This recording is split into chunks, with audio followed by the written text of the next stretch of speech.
Good morning. Rise in freedom. I'm Austin Peterson. You're watching and listening to the Wake Up America show at wakeupAmericaShow.com. What'd you guys think of Judge Napolitano? Perfect guest, especially for Ash Wednesday. He's a good practicing Catholic. We had a nice little conversation about the Pope, Javier Milei, libertarian diplomacy, a thing or two. My next guest is going to join us and talk about. But before we get to him, very briefly, do me a favor, click like, subscribe to the channel. If you've found us this morning because Rumble has been featuring us, thank you to rumble.com. And I don't want to like be so egotistical or arrogant to think, oh, you're going to remember who I am tomorrow morning when you want to listen to the show. So in case you forget, click the subscribe button. That way tomorrow morning you can say, hey, I want to hear that show again. We are 5 days a week, Monday through Friday, 7 to 9 a.m. Central Time. So set a calendar appointment, and if you like the Judge, he joins us every Wednesday. Where else can you get big brain time? Talking about economic freedom and personal liberty. We love it here. And we've been talking about Javier Milei today because obviously I got a man crush for him. Yeah, I'll admit it. I'm gay for Javier Milei. Shut up. At least one day a year, right? Stephanie, my wife, is jealous. All right, but not everybody loves Javier Milei. In fact, a lot of people think that he's kind of shady. They think that he's not a real libertarian. Well, my next guest is a real libertarian. His name is Jack Lloyd. He's a producer for Liberty. He creates content for the Philosopher, you know, the delicious, tasty noodles. Voluntarius, the comic series, very popular these days, and The Honest Teacher. So he's got works across many mediums, and he's joining us live right now. Good morning, Jack. Nice to see you, brother. Hey, it's my pleasure being on. Thanks for having me on, Austin. Glad to have you on here, Jack. I wanted to talk to you a little bit about the skepticism of Javier Milei. Now, I know there's a lot of people on the left who are going to hate him. Obviously, they're calling him an authoritarian. They're saying he's the Donald Trump of Argentina. Those people don't know jack squat about economics or liberty. But there's also a lot of people who do claim to know things about economics and liberty and freedom and anarcho-capitalism and minarchism and libertarianism who seem to be echoing some of the similar criticisms from the left. You, sir, came on my radar because I've seen you throwing fireballs like Super Mario Brothers at some of our fellow libertarians. Give us, first of all, big picture here. What is it that you are so critical of from the libertarian right of what you're seeing in the liberty movement and the conversations about Javier? Sure. So for me, I've always been paying attention to Javier Milei in part because I don't know if you've ever seen his cosplay with his Captain ANCAP costume, but Lilia Lemoyne, she was actually his designer for that costume, and she came across my comic series when she was looking for inspiration and designed his costume while, referencing that. So she had told me about this years back, 4 or 5 years ago, and that's was kind of surprised. I'm like, oh, okay, cool. Who's this Javier Milei guy? And so I started to take a look at his history and pay attention to what he was saying and doing. And I was very impressed because it's just so rare to find someone who really gets the economics, who's very broad based on Austrian economics, and even, has mentioned specifically the names in public on major shows, with Rothbard and Hayek and so on and so forth. So it's just rare to see someone, take such a strong stand and also do education for others, where he's actually walking through the steps about why socialism is bad and creates more poverty for people. So for me, I was just, really curious about this man. And of course, years later, he's running for president and everyone's like, oh, no, he's not going to win. Right? This guy's this underdog. He's just this rock star guy. He's flamboyant. He's not going to win. And then he goes on to defeat, the entrenched socialist system and the Bronists. So he really made waves and in the process changed a whole nation, right? Where people are starting to actually look at human action by Mises and to start to get familiar with economic concepts and libertarianism. It was just a completely astounding thing that in all of human history, this is the first time that a self-identified anarcho-capitalist made it to be president of a country of 45 million people. That itself should be something to celebrate. Regardless of whether he may fall as a man, that should be something to sit back and say, wow, what did he do right? What could we learn from him? And instead of getting that, instead of getting the opportunity to say, okay, this is our chance for economics education, this is our chance to go showcase what he's done and what he said, because he's been consistent for 10 years in the public. It's not something that's hard to look up with the internet. they're starting to criticize him and look and nitpick for every little thing they can about him as to why he's corrupt, or he's just a CIA asset, or, oh, he's just secretly controlled by Jews in Israel. And it just completely detracts from this moment of opportunity to teach people about libertarianism and the ethics and economics. And I just cannot believe how people are squandering it. It's so sad to me. And so what I did and what I wanted to focus on with him was to tell people to focus on the good about him. Don't try to look for every little nitpick thing about whatever he's saying and doing in association. Look at his actions, right? Judge the man by what he actually does. And if you've just been paying attention for the past month, you've seen he has tried to pass so many reforms. He has tried to cut so much of government, and he has in some degree, but he's still getting stalled because he's not some dictator. He's not a monarch. There's still a Congress. There's still a Supreme Court. He has already had some of his stuff struck down by the Argentinian Supreme Court. Congress has stalled some of his reforms trying to cut government. So he's not somebody that can just pull the strings on everything, but he has made it clear in his actions, in his executive orders and what he's written and tried to do so far, that he has followed through on his campaign, what he said. And so it just really saddens me to see so many people look for the worst in him instead of seizing this moment and saying, okay, here's our chance to promote him and what he's doing that's good, and look how to promote all these different past things he said that are clear and concrete about economics education. I mean, how could you miss that opportunity? First of all, brilliant, perfect broad overview of what's going on, Jack. Thank you for that. Everybody should be caught up with what we're looking at in terms of the bigger picture. But now let's start to drill down to some of the issues that people have with him specifically. Listen, but people want to criticize politicians. I don't care who they are. There's probably plenty of room to criticize him. When I first heard that he was an anarcho-capitalist, I got a little nervous because I was like, uh-oh, and because I'm so familiar with American anarcho-capitalists, how they tend to behave, how they tend to treat others, how they operate in terms of diplomacy. Let's just say it's typically dog shit. So I was concerned that Javier Milei would be a person to go out and alienate people and to not be able to build bridges to get more people interested in the ideas of liberty. Turns out Javier Milei is a 180 degrees difference when it comes to American anarcho-capitalists. Not all of them, Jack. There are certainly many good anarcho-capitalists that remind me a lot of Javier Milei here in the United States. They tend to be the minority.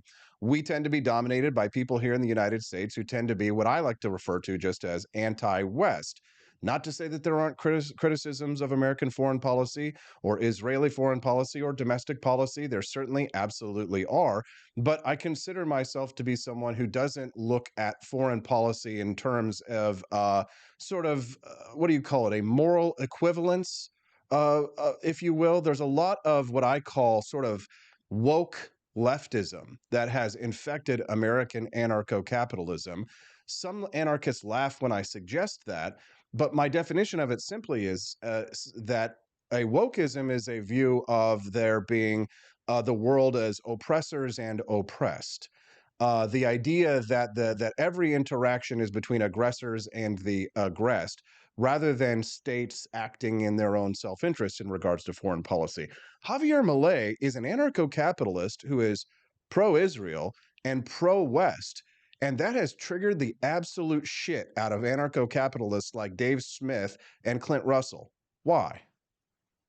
So I do like your framing about the woke mindset in terms of how it clouds people's judgment. And I want to say I'm an anarcho-capitalist, and I'm someone who is very dogmatic about those principles. And I've written about them extensively. But there's a big difference between being someone, as you correctly note, who is reactionary and is anti-West, and someone who actually consistently calls out the violence of the state everywhere and doesn't downplay it or dismiss it. And a big part of how this framing mentality came to be, and how these different podcasters, how they came to have this view, is that they are relying on a long history that goes back to anti-war editor Justin Raimondo and his views about Israel, eventually calling for a boycott of Israel in 2019 before, passing. He himself really, never called out any other government for a private boycott, right? So just to give a sense of the uniqueness of the hatred for Israel, there was no boycott call for China and their 1 and 2 child policies and mass murders. There's no call for boycott of Pakistan and the persecution of Christians and Hindus that continues to this day. So Why? there is a specific anti-colonial Marxist backdrop that follows this ideology from the leftist past of this group of people, including, of course, Scott Horton, because that's where they come from. And they have maintained it throughout, where they take an all or nothing approach, very similar to what we have in academia in America, where you say all white people are bad and they're racist by default because white people have power. And if you have power, then you have privilege and only you can be racist, right? In the same way that, okay, Jews have power and they have privilege and only they can be oppressors and only they can initiate violence. And what is most dangerous about this ideology that I think no one has really internalized is that most countries today are products of imperialism and colonialism stemming from the British, the French, Italy, Spain. It is a whole world of that where natives have been displaced. Groups of people from other countries in South America and Mexico have been forced out and they lost in wars. So you can't create this ideology about Israel without also having these fingers coming back to you and be like, well, wait a second. If Israel won a couple wars and they are officially set up with their government, again, I don't like governments generally. This is just talking about history and comparison. How are you going to criticize them and then not be like, okay, well, the United States government pushed out Mexicans through the 1846 to 1848 Mexican-American War. And after the Treaty of Guadalupe, they kicked out a bunch of Mexicans, 300,000, 2 million potentially total from there, up to what was Operation Wetback in 1954. 1.3 million Mexicans were forcibly displaced, including people who were citizens, naturalized, taking their homes and their land. And this was all a part of kicking out Mexico and having them cede 55% of the Mexican territory. So you create this backdrop where you're like, wait a second. You're now criticizing the entire 20th century of wars being won and conquests. And that would apply to everybody else.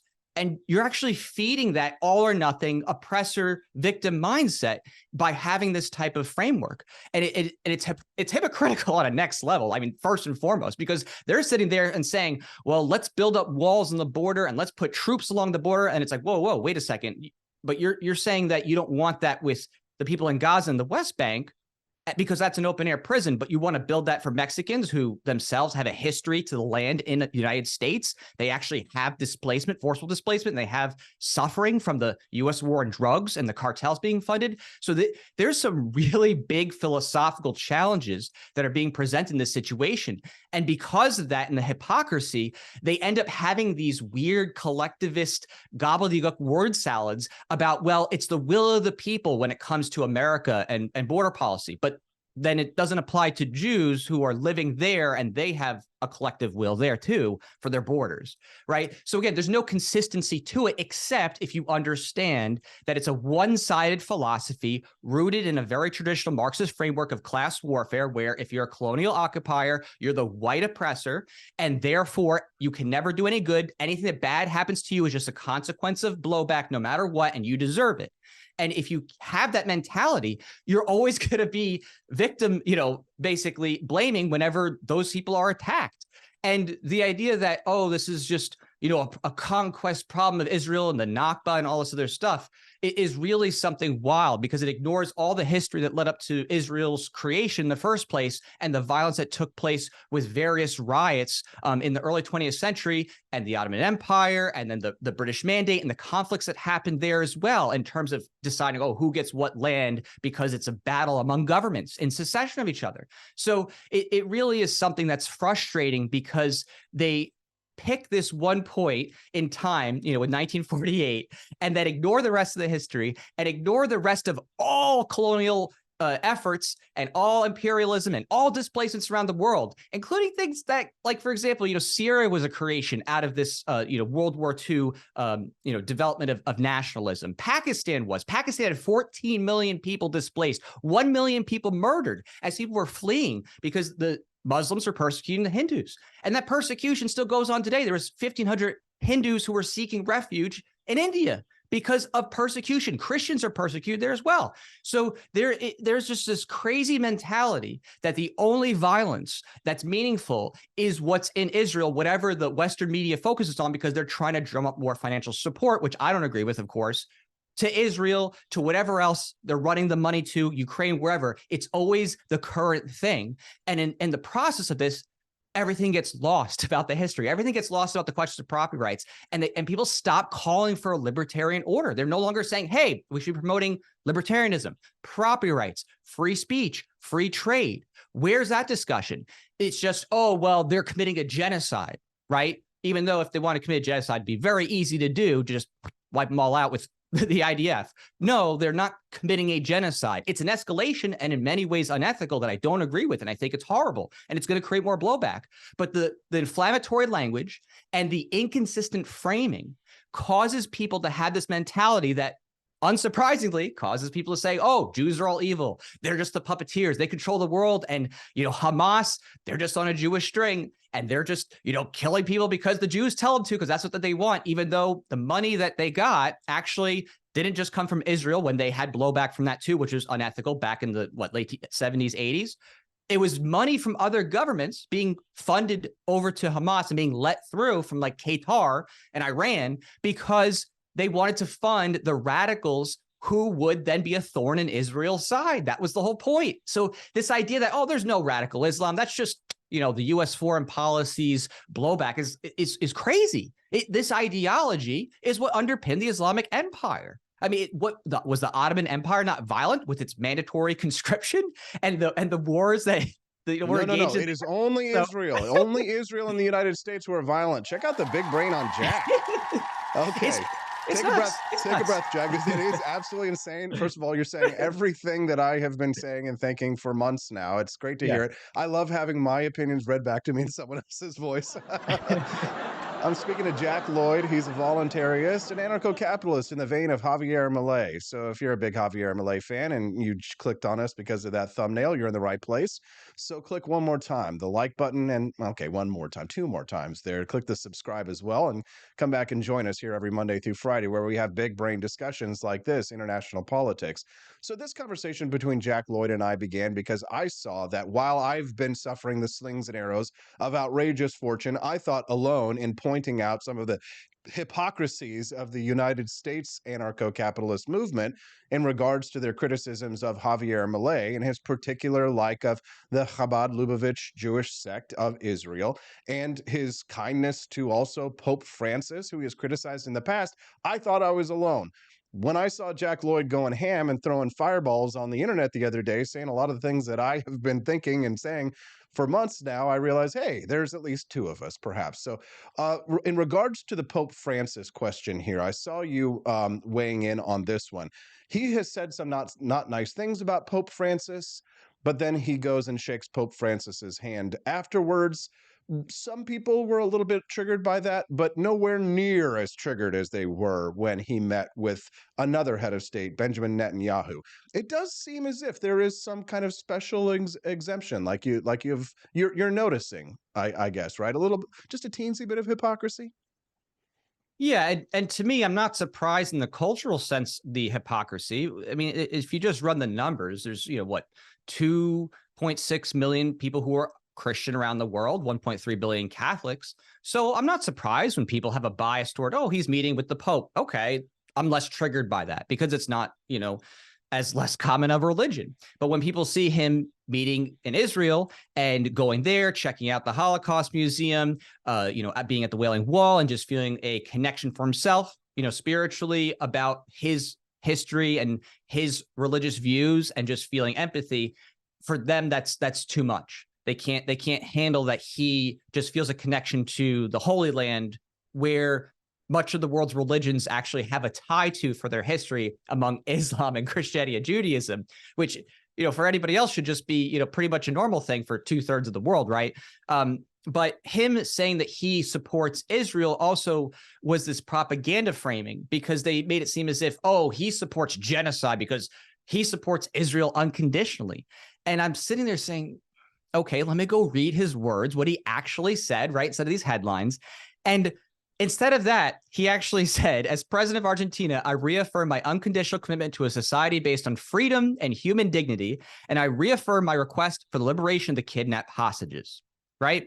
So this guy's not saying, oh, you need to have not freedom. You're not saying, oh, you shouldn't have human dignity. Oh, the hostages, whatever. He's speaking in context of empathy toward the situation. He didn't say Israel should go and just start bombing a bunch of hospitals in Gaza or something like that.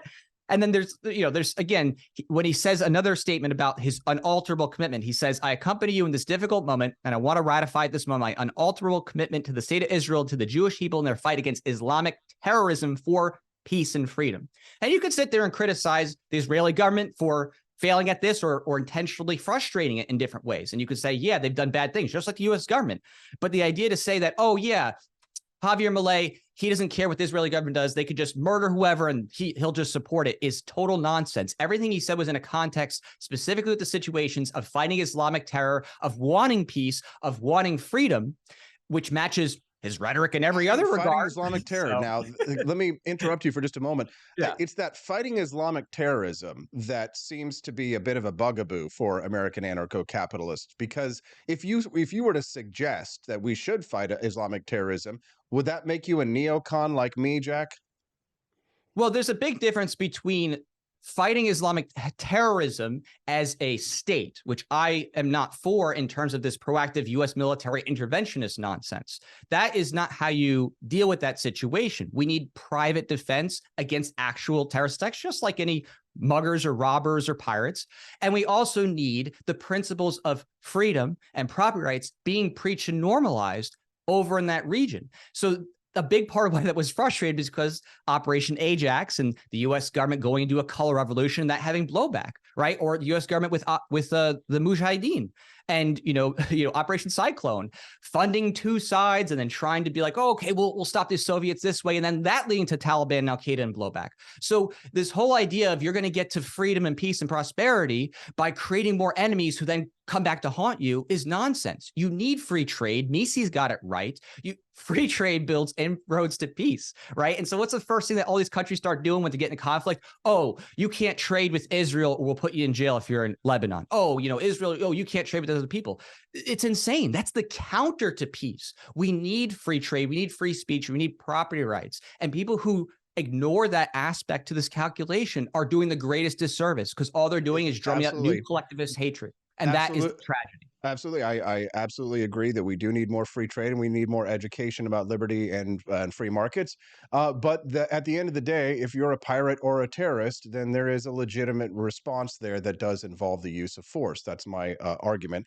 I think the problem with the U.S. libertarian movement or the anarcho-capitalist movement is that it doesn't understand the terms that it uses. What is a neoconservative? Someone who believes in an interventionist foreign policy, nation building, funding foreign regimes, setting them across from one another, versus my minarchist libertarian view, which is a constitutionalist view that says we only go to war if we're actually attacked. We do so constitutionally. We deal with pirates and terrorists with letters of marque and reprisal, as Ron Paul has stated in the past, and that we generally do not go abroad in search of monsters to slay, but that the don't tread on me part of libertarianism, that the Gadsden flag that we all love to sport has a snake with fangs representing us, that even the less violent imagery of the porcupine that libertarians like to fly means that the flag that they like to fly means that we also have quills, and those quills are used for a reason, and those quills can kill. And absolutely, libertarianism does not mean pacifism in the sense that perhaps Robert Murphy might like to advance, which is perfectly fine. And I believe it is a legitimate philosophy of liberty to say that if I am attacked, I will not attack back. If you strike me, I will turn the other cheek. That is a perfectly legitimate libertarian philosophy. But it is not the only libertarian philosophy. Some of us porcupines have quills. Some of us snakes have fangs and venom. And when we are tread on, we have every legitimate right to respond to violence and the initiation of force with a counteractive greater force then that is being used against us to stop that threat. That is my position on this one, Jack. And we've only got a few more minutes left. This has been a great conversation. I feel like we could probably talk for hours, so I'll probably have to have you back. But you tweeted this the other day. You said that you believe that a lot of the anger and angst and hatred from American libertarians at Javier Milei has to do with their own failures and their jealousy of him. I'll say, as someone who ran for office and failed, I am jealous of Javier Milei, but I don't hate him. I'm envious of him, and I want him to succeed, and I'd like to see more American libertarians succeed. But I do think that you're correct in that a lot of the hatred, the enmity for Javier Milei is the fact that not only has he been successful, but that he does reject that Marxist framework that you identified in regards to the view of Western values. Would you care to expand on that, specifically focused on the American libertarian movement and their views of Javier Milei before we go? Sure. So just rounding out that issue, there's this temptation that people get caught up in where they go from being anti-Western to becoming pro-alternative tyranny. And that is a very delicate balance. And you don't want to go there. You don't want to go and start fawning over Putin because you think, well, he's against U.S. imperialism. I guess maybe he just cares about his people. And this is the kind of insanity that you get when you don't think through the specifics of who he is in his role. He's ex-KGB. He got into power. He maintained his power with a long body count like the Clintons. And he managed to continue to stay in office by getting the term extended in not exactly the most benign of ways, right? Lots of missing bodies. So the fact of the matter is that you can't go and then enable another new form of collectivism, statism in your response to being upset at the U.S. government. You should be advocating for a principled approach for all, which is free markets, peace through trade and property rights, de-escalation of conflict. And as you said, which I agree on in terms of not being a pacifist, it doesn't mean you're a pacifist to say, hey, we're not supporting funding every government and every country with aid and arms and all this other stuff. And that's a big part of the problem is the U.S. government has given arms to everybody. I mean, they basically armed half the world's powers, but want to disarm us. How insane is that, right? So we shouldn't be surprised when the U.S. government is giving weapons to every single country in the world, and then all of a sudden they're enabled to fight each other on another level. And the U.S. government facilitates that by playing international politics and putting all these bases, 750 bases, 80 countries, and creating this constant sense of looming warfare. It's a psychosis and it's crazy. And so the consistent principled position is that we need to get out of all these countries. We need to have a strong value of human life by not fostering these wars and conflicts, not funding both sides, and including, and not limited to, of course, the UNRWA, because that has been its own welfare dependency program in Gaza. And that was a part of what continued the conflict. I like it, Jack. I love it. I love it. We're gonna run into overtime here, and I don't have a Patrick Mahomes or a Travis Kelce to kick a field goal and win the Super Bowl here. But hell, it's been a hell of an interview, Jack. I want to give you the opportunity because people are asking. There are quite a few Jack Lloyds on Twitter, X. What's his @? Is there anything else you want to share with our listeners or plug before we let you go, Jack? Great job. Yeah, real quick, Jack, Jack, V as in voluntariist, Lloyd, Lloyd, jackvlloyd.com. You can connect with me there. I have several great books that I've written. They're very popular. Definitive Guide to Libertarian Voluntarism, A Vision for a Libertarian Future, and Philosophical Voluntarism. Excellent primers on the principles. I also have my comic series, Voluntarist, and a new kids book that just came out on unschooling. So as you mentioned in the beginning, I do quite a bit in terms of educating people on liberty and inspiring the culture. So I really appreciate you having me on, jackvlloyd.com. Let's buy some of Jack's books. What do you say, guys? Head over to his Twitter profile, give him a follow, click on the link in the bio there. Grab some of those books for your kids. We're about to have a baby, me and Steffi, so we'll have to get that one for our kids. Jack, hey, great conversation. I have to say, I think that you probably elucidate these ideas even better than I do. So thank you very much for joining us today, and keep kicking ass and taking names. Happy Valentine's Day. We appreciate you. Thank you. Thank you.